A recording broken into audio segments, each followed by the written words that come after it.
Apartheid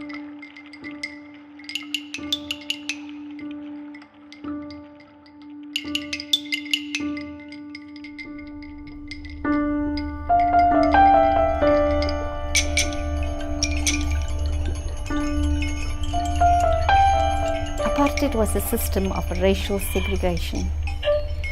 Controlling human movement was an infamous strategy of the apartheid government. Laws were put in place to control where black communities lived and where they moved. The past laws forced black citizens to carry passes known as dompas in all other areas. Failure to produce these passes resulted in arrests. In the oppressive context of apartheid, very few refugees sought asylum in South Africa. At that time, during the apartheid era, foreign nationals were also governed on the basis of the color of their skin. There was absolutely no provision whatsoever for refugees, so we come from that background. Legislation is to be tabled shortly for the repeal of the Land Acts of 1913 and 1936, as well as all other stipulations that determine rights concerning land according to membership of population groups.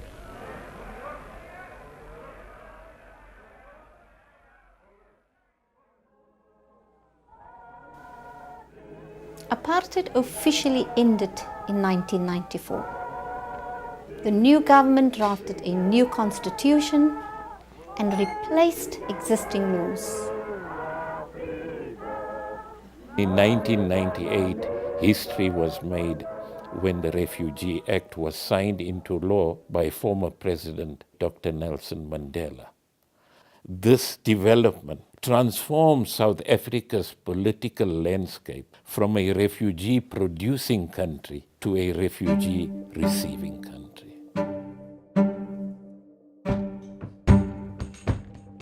I think that in principle, the idea of protecting people who've been displaced was something that South Africans relished when they had gone out as exiles, refugees, freedom fighters. Those who were refugees in the past entered the corridors of Parliament and approved and promulgated this legislation as one of the most progressive pieces of legislation in our country. South Africa had no encampment policy. They felt that the encampment was not appropriate. I think that comes from the aftermath of the apartheid policy. Under this new law, South Africa welcomed some of its first refugees. The government opened 6 refugee reception offices where refugees could apply for asylum.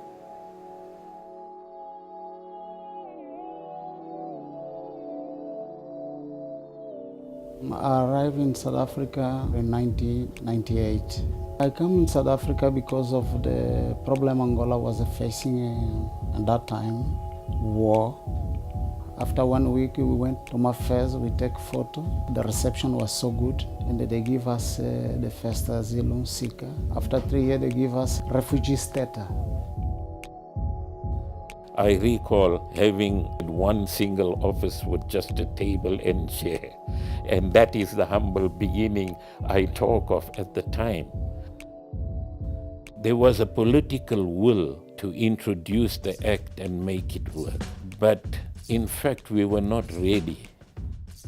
Within 5 years, around 200,000 asylum applications were lodged in South Africa. With such huge numbers, the asylum system was under severe strain. There were challenges in implementing the act. People were arrested just in front of the offices. People were given appointment slips. Those who cannot be registered on a day, we could not fully implement the act. The systems in place could not cope. I think one can use the word, it's a crisis management in the context of dealing with such a volume of applications. It's my opinion that South Africa was not ready. Remember, it has just got its freedom in 1994. South Africans have got their own expectation of what is liberation. Asylum claims are to be finalized within 180 days. In reality, this was impossible to implement. Some asylum seekers are stuck for over 10 years with no decision made on their case.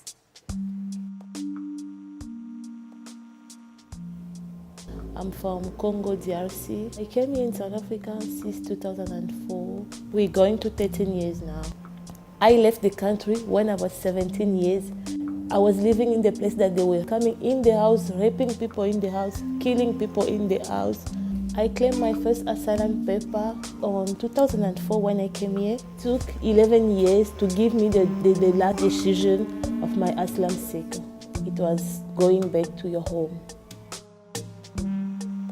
Some of the low-skilled migrants coming to South Africa in search of work resorted to applying for asylum, adding extra numbers into the asylum system.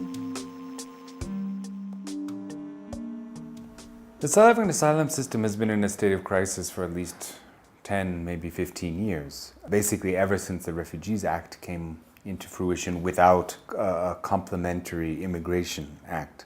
If those people were not coming through this system, if they had other options, the asylum system probably would have worked.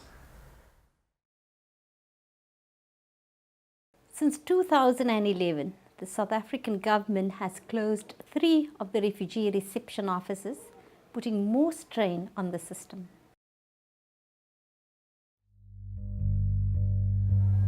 waxaan ka imaada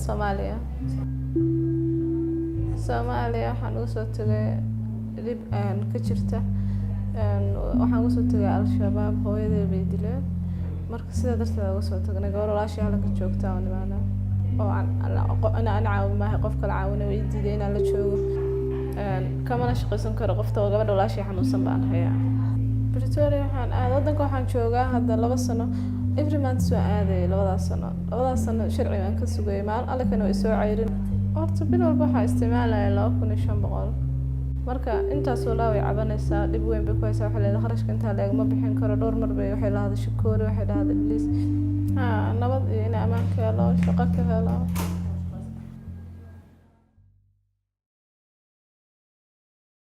Since 2016, the South African government has released plans for future migration policies. They plan to create a work permit for low-skilled migrants coming from Southern Africa. With regard to refugees, the government will construct asylum processing centers on the northern borders. Some asylum seekers will be detained here. If they are granted refugee status, they will be released into South African society. I think that there is a paradigm shift by the Department of Home Affairs. Tacitly, it appears to be a move to get asylum seekers away from the urban centers and to shift them closer to the borders. De facto, I think these would become the camps of the future. It would mean that refugees may just be turned away from the borders, and that cornerstone of a free movement of people will certainly be compromised. I think in the short term, they will become spaces of human rights abuses, there will be spaces of massive amounts of corruption. I don't think it's a sustainable model, and I would guess that it will be abandoned, but not before a lot of damage is done to people's lives. Are they going to have capacity to process that influx? Because if they don't have capacity, you will still be sitting with backlogs and people being detained there for, I don't know for how long. There's nothing wrong with the legislation, as far as I see it. The issue is the lack of pragmatic migration policy. Let's not do things in a shortcut because we're under pressure. We've got an obligation to protect refugees. I can recall the words of Nelson Mandela, who said that the hallmark of a civilized society depends on how you deal with the vulnerable in your country. Despite the challenges and the huge backlogs, we should honor the legacy of Nelson Mandela by giving dignity to those who need our protection.